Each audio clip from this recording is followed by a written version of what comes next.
do Senhor para os irmãos.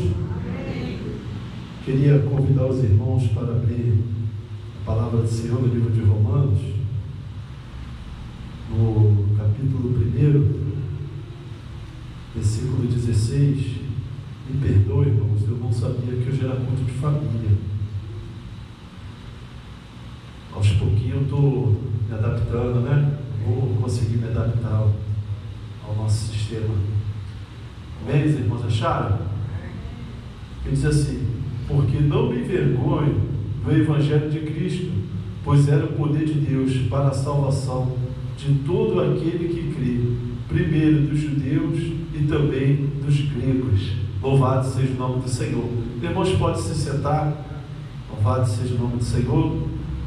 Esse final de semana para mim foi um final de semana muito marcante, muito emocionante.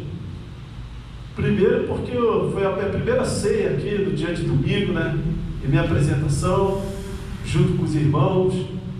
E ontem também, nosso professor ontem deu um estudo lá no campo de Caxias. Muito tempo que eu não via muitos irmãos, inclusive pastor João, o pastor Arthur mandou um abraço para o senhor, o pastor Arthur da loja. Falou: pode falar com ele que ele sabe quem sou eu, Admilson. Falei: opa, então vou falar com ele sim. Que ontem a gente sempre estudávamos juntos, todos os sábados, eu, o pastor Arthur, sentava uma cadeira na minha frente, do outro lado o pastor Jaraitã, que dorme no Senhor, mais na minha frente pastor Márcio antes todo me abraçou tanto. Nossa, Admilson, quanto tempo que a gente não se vê. Falei: poxa, eu também estava com muita saudade dos irmãos, que o nosso professor, ele ficou doente, então o estudo dele parou, né? Então, e aí, cada um temos outras atividades, e a gente, muito tempo que a gente não se via, e ontem a gente se encontramos de novo, e foi uma festa eu ver os meus irmãos, que muito tempo eu não via e não assistia a aula com eles. Então fiquei muito feliz, ontem e hoje. E também pelo convite que eu recebi de um outro professor, para a gente assistir a aula dele lá em Xerém. Ele me convidou, foi ontem, me convidou ontem. Falei: tá bom, vou aí assistir essa sua aula, essa reunião, vou estar aí com os irmãos na próxima sexta-feira, em nome de Jesus. Então, eu estava vendo ali culto da família, e eu acho esse termo, culto da família, muito mais apropriado do que propriamente casamento. As pessoas, se eu estiver errado, o pastor lhe corrige, mas conceito de casamento, para alguns entendidos, ele está baseado em um acordo. Ele já casa pensando em um acordo. Já o conceito familiar é diferente. Conceito familiar é baseado na vida toda. E a família eu tenho responsabilidade contigo, você tem responsabilidade contigo, nós temos responsabilidade um para com o outro. E a família, irmãos, ela é muito importante na vida da pessoa. Olha, nesses 10 anos, nesse processo que eu vivo, se não fosse a minha mãe, eu ficaria sem chão. A importância dela na minha vida, dos meus irmãos, das minhas irmãs. Então, como a família é importante na vida da pessoa. Infelizmente, a gente vê pessoas desvalorizando isso, desvalorizando a família. Trata a família como se fosse uns amigos de bares, uns amigos de pagode, de danceteria, quando na verdade a família está muito mais além disso. Família é muito mais importante. E a gente vê que a família foi algo constituída por Deus.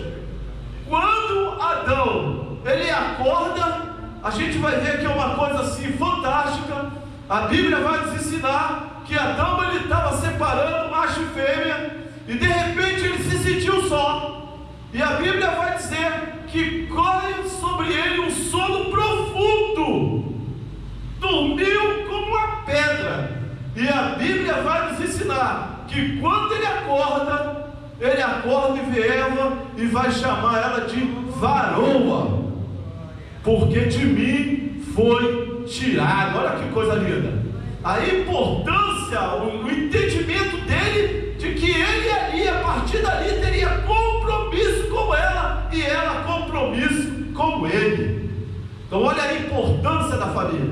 E a palavra lá, a gente observa que a palavra lá, ela vem de lareira, dos primórdios, ou seja, vem de naquele momento aconchegante, frio, eles faziam aquela fogueira e todo mundo ficava ali, um aquecendo o outro. Olha que coisa fantástica, ficava um protegendo o outro. E a palavra lá, se você separar as letras, L está relacionada à lealdade, ou seja, o homem tem lealdade com a esposa e a esposa lealdade para com seu esposo.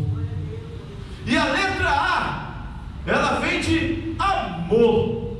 Olha só, nós como pessoas, como cônjuge, como pai, como filho, como mãe, como mulher, nós devemos amar o nosso lar. É muito bom, né, você ter um lar. Às vezes eu saio do trabalho, corro direto para casa, para chegar em casa e poder descansar. Então olha a importância como nós devemos amar o nosso lar.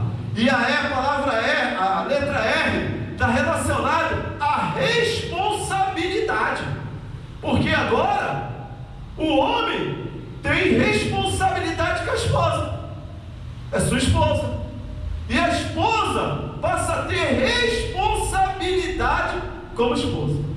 Aí vem filhos, aí a responsabilidade continua na vida da família. Mas o texto a qual eu acabei de ler, que se encontra no livro de Romanos, a carta aos Romanos, Paulo, quando ele vai escrever essa carta, a primeira observação dele foi observar para ver se alguém era responsabilizado por essa igreja, a igreja de Roma. Porque na verdade, essa igreja, ela nasce na casa de Áquila e Priscila. A igreja Assembleia de Deus de Maramaia, ela nasceu no culto do lar, na casa do saudoso pastor do Erleval. E a igreja de Romanos não é diferente. Começaram aqueles cultos da casa de Áquila e Priscila, e ali aquela igreja, ela foi crescendo, crescendo, crescendo, até que uma hora que Paulo vai observar que a igreja não tinha um pastor, e ele escreve a carta aos Romanos. Para alguns historiadores, eles vão dizer que Paulo ele vai escrever a carta aos Romanos no êxtase da espiritualidade. Eu acho isso lindo. No êxtase da espiritualidade, ou seja, se as montanhas, se a Bíblia fosse as montanhas do Everest, a carta ao Romano era o pico cúbico, o Monte Everest. E nós vamos observar aqui que Paulo começa a escrever uma carta de Romanos, ele já começa exaltando a fé deles. Por que Paulo vai exaltar a fé da igreja de Romanos? Porque eles não viram sinais e maravilhas, eles não viram milagres extraordinários, mas o que me chama a atenção foi que eles confiaram na palavra de Deus. Às vezes a gente pode não estar vendo no momento Deus agir, a gente pode não estar vendo as coisas acontecendo da maneira que a gente quer, da maneira que a gente esperava, mas independente de qualquer coisa, nós devemos confiar e acreditar nas promessas que Deus tem feito para nós. E Paulo ele vai escrever isso, vai exaltar a fé da igreja de Roma, dos romanos, e ele vai escrever isso. Olha, eu não me envergonho do evangelho de Cristo, porque é o poder de Deus. Nós vamos observar aqui que existia 3 tipos de igrejas naquela hora. E você vai me dizer se essas igrejas ainda existiam. Primeiro, existia aquele tipo de igreja que era uma vergonha para o evangelho. Vocês conhecem alguém assim? Que são uma vergonha para o Evangelho? Pessoas que você às vezes ouve de outros dizendo: nossa, ser crente como esse ou essa, dessa forma aí, eu não quero ser não. Então, infelizmente, em alguns momentos nós vamos nos deparar com pessoas que infelizmente são vergonha para o Evangelho de Cristo. Então isso não é uma novidade para nós, isso não é uma coisa que acontecia nos nossos dias atuais não, isso é uma coisa que já marca a história da igreja. Mas esses tais, nós devemos orar e de maneira nenhuma procurar fazer as mesmas coisas que esses tais fazem, porque nós fomos chamados para ser luz. A Bíblia vai nos ensinar que Jesus, João Batista, quando ele estava pregando no deserto, e ele vai dizer para João: és tu Cristo? E João Batista vai dizer: eu sou apenas a voz do que clama no deserto, mas aquele que vem após mim, eu não sou nem digno de amarrar as sandálias dos seus pés. Eu vos batizo com água, mas aquele que vem após mim vos batizará com fogo. E a pergunta é: quando ele está falando sobre isso, ele está apresentando de Cristo algumas características do fogo para com Cristo. Primeira característica de Cristo para com fogo, porque o fogo ele ilumina. Vocês lembram da época medieval que ainda não via luz? Como é que iluminava a cidade? Não era tocha? As pessoas não andavam com tocha na mão para iluminar? Por quê? Porque o fogo à noite servia para iluminar. Então a primeira característica de Cristo com fogo é que Jesus é Ele que ilumina a vida daquele que anda em trevas. Você quer viver uma vida iluminada, como a nossa irmã falou aqui da sua paz? Então, meu irmão, minha irmã, entrega a sua vida a Jesus. Deixa Jesus guiar os seus passos. Deixa Ele ser a luz que ilumina a imensidão do seu coração e da sua vida, porque em Cristo nós temos a iluminação que nós precisamos para a nossa vida. Então a primeira característica de Jesus com fogo é essa, que o fogo ilumina. Segunda característica de Jesus com fogo é porque o fogo serve para purificar. Como é que você purifica o ouro?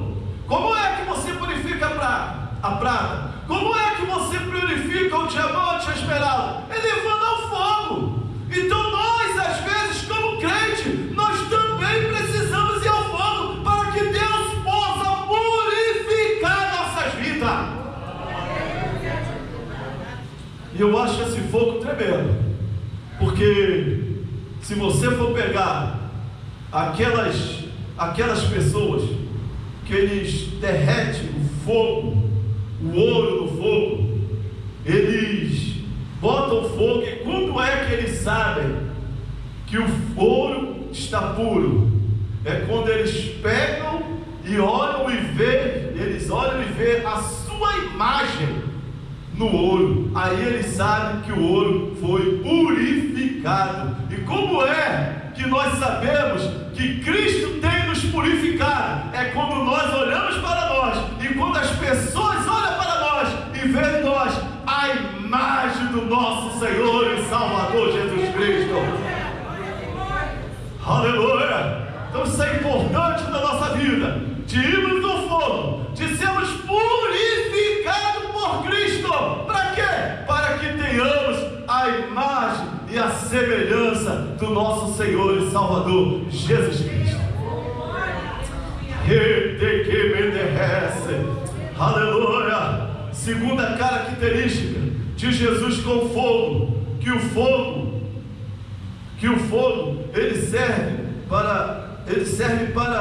ele é contagiante.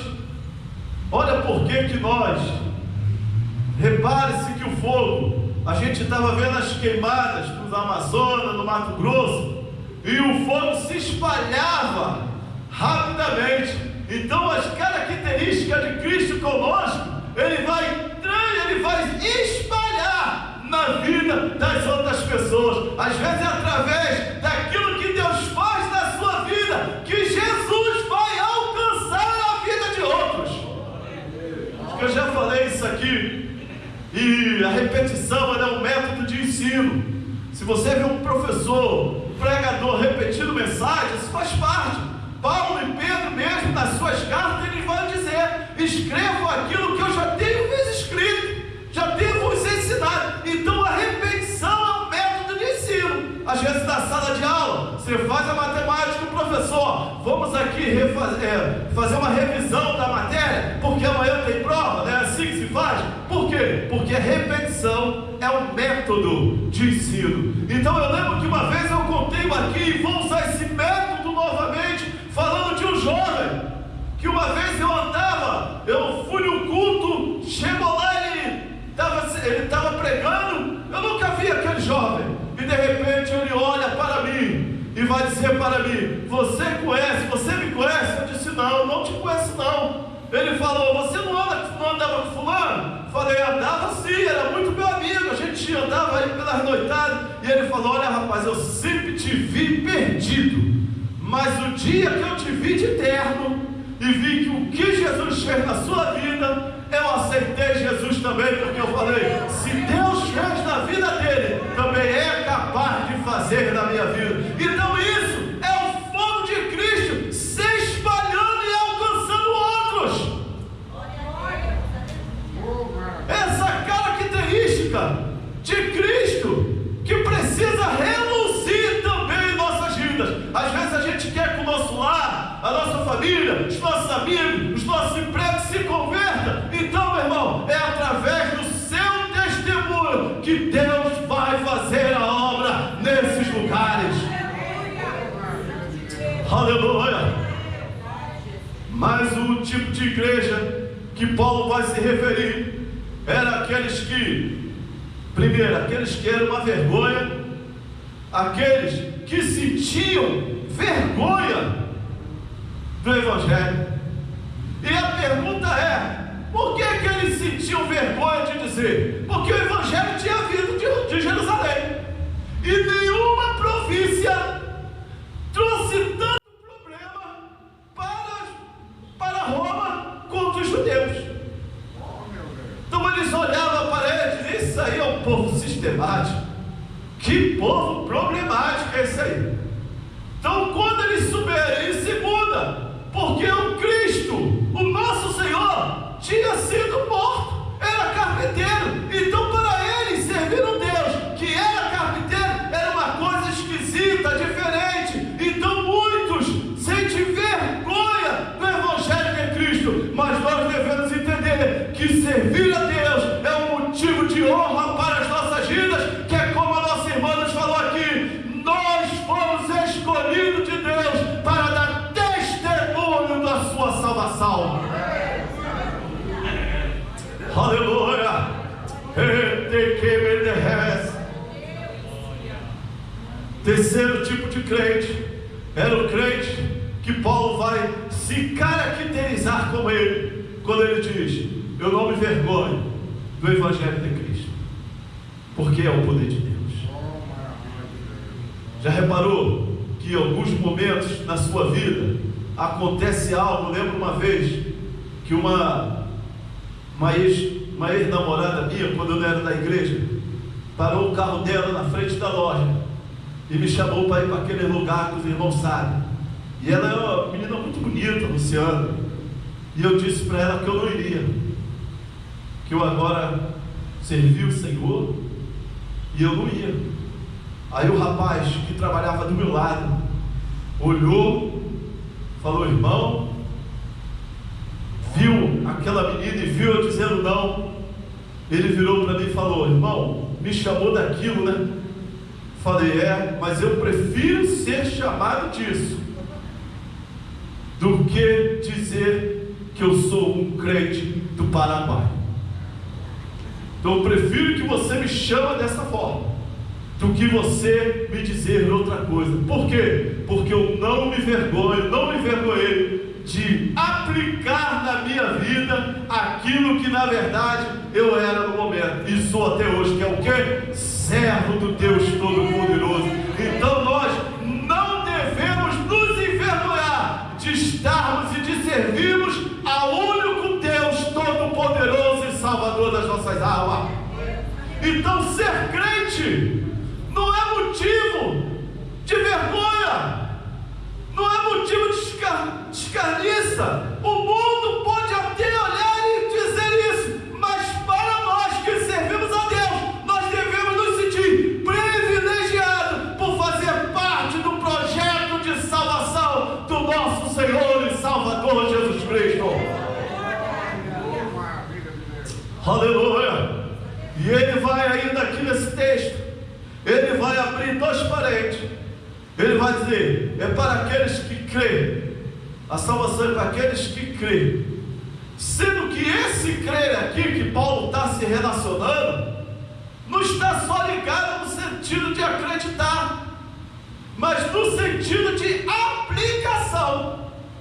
Porque aqueles que conhecem, que creem em Cristo, devem, independente de qualquer coisa, confiar no seu projeto de salvação. E o que a gente tem visto nos últimos tempos é pessoas que, independente das situações que estão vivendo, estão deixando de crer nas promessas que Deus tem feito em sua vida. Mas nós devemos fazer como Paulo vai nos ensinar aqui, independente da circunstância, independente da natureza, independente da situação, independente da palavra que você possa ter recebido, de que não tem mais jeito, de que não vai dar mais certo, é um caso inútil, deixa para lá, abandona, desiste disso.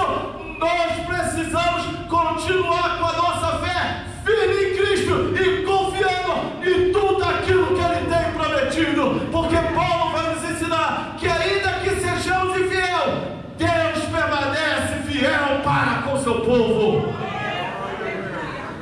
Então confia em Cristo. E mais uma aplicação que Paulo vai nos chamar aqui, quando ele diz, é para aquele que crê. Ele também está chamando a atenção de nós sermos obedientes a Deus. Porque crente, meu irmão, não é aquele que faz o que quer.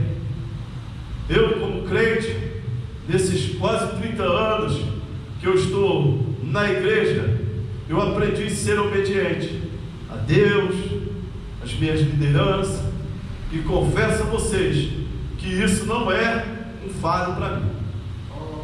Eu faço isso com a maior alegria da minha vida. Por quê? Porque ser crente é obedecer a Deus. E não tem nada melhor, a gente vai reparar, que um certo homem, que Deus vira para ele e fala para ele: Abraão, sai da tua parentela, que farei de você pai de uma grande nação. O que Deus na verdade estava dizendo para ele era: olha, tira esse seu conceito, esse seu pensamento, essa direção, porque eu quero fazer algo glorioso na sua vida. E Deus fez, porque mesmo depois de 100 anos, ele foi pai. E se nós observarmos, as 3 maiores religiões na terra vai reverenciar Abraão. O muçulmano vai dizer que o primeiro Islã é Abraão, o catolicismo e o evangelho vai reverenciar dizendo que ele é o nosso pai da fé, e o próprio judeu vai dizer que ele é a primeira árvore, ou seja, ele fez a vontade de Deus, e Deus cumpriu com todas as promessas que tinha na sua vida. Então, meus irmãos, apesar dos apesares, independente da situação, obedeça ao Senhor. Faça aquilo que Deus tem prometido na sua vida. E uma coisa aqui, uma ressalta que eu quero falar para os irmãos: quando nós obedecemos a Deus, para terminar, falta 5 minutos, quando nós obedecemos a Deus, quem é abençoado é nós mesmos. É você mesmo. É você mesmo que vai ser abençoado. Então obedeça a Deus, independente de qualquer coisa, e Deus cumprirá todas as promessas na sua vida. E assim eu agradeço a oportunidade em nome de Jesus.